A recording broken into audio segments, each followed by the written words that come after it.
Humanitaire, ça veut dire promouvoir le bien-être humain. Ce qui fait que dans les chaînes logistiques humanitaires, le point de consommation final, c'est des bénéficiaires, donc des personnes qui sont dans le besoin.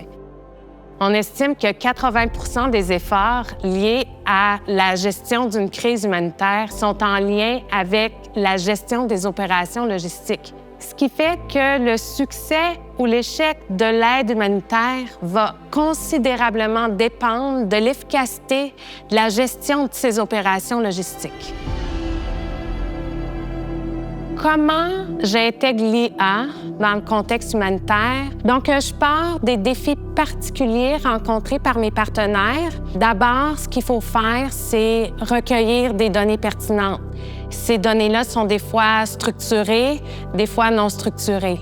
Donc, il faut les analyser afin de gagner une bonne connaissance de la situation, puis aussi être capable de bien définir le problème sur lequel on travaille, quels sont les objectifs, les contraintes, les sources d'incertitude et les données disponibles pour pouvoir populer, disons, mon problème. Puis comme ces problèmes-là sont extrêmement complexes, il faut aussi développer des algorithmes qui vont nous permettre de trouver des solutions.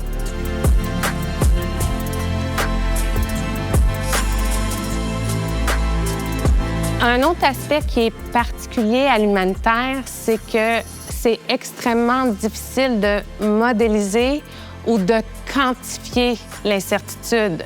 La demande est erratique parce qu'il y a beaucoup de volatilité, parce qu'il y a beaucoup de scénarios possibles, ce qui fait qu'il faut arriver de manière assez créative à pouvoir la modéliser puis la quantifier, cette incertitude-là, si on veut arriver à définir des outils qui nous permettent de trouver des solutions.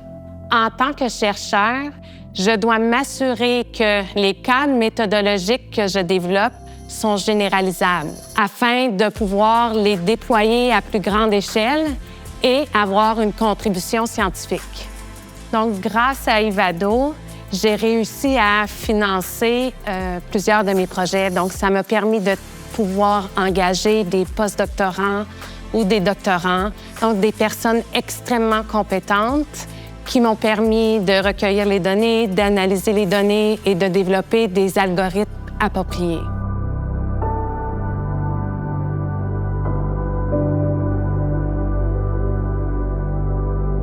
Il y a quelques années, on a travaillé avec le UNHRD, donc les dépôts humanitaires des Nations unies, pour essayer d'évaluer le bénéfice d'ouvrir un entrepôt en Ouganda. Ce qu'on a réussi à montrer, c'est que ça réduisait les coûts d'à peu près 20 tout en assurant le même niveau de service. Depuis ce temps-là, l'entrepôt a triplé de capacité.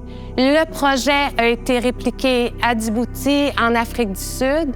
Donc, on peut voir que ce qu'on a, ça a une grande portée, puis ça peut considérablement aider les organisations, parce que si on arrive à réduire les coûts, ça donne plus d'argent pour desservir d'autres besoins.